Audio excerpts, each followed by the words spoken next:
कारखाना कामगाराची गळफास घेऊन आत्महत्या. राहुरी तालुक्यातील राहुरी फॅक्टरी येथील कामगार वसाहतीमध्ये कारखाना कामगाराने गळफास घेऊन आत्महत्या केल्याची दुर्दैवी घटना गुरुवारी दुपारच्या सुमारास घडली.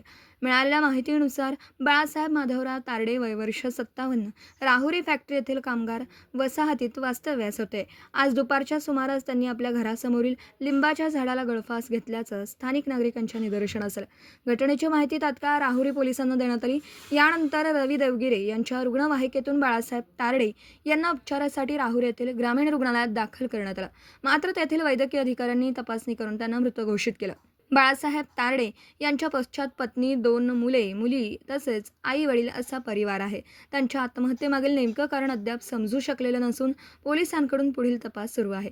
या घटनेमुळे राहुरी फॅक्टरी परिसरात हळहळ व्यक्त करण्यात येत असून संपूर्ण परिसरात शोककळा पसरली आहे. दीपक साळवेसह योगेश पवार, न्यूज 14 राहुरी.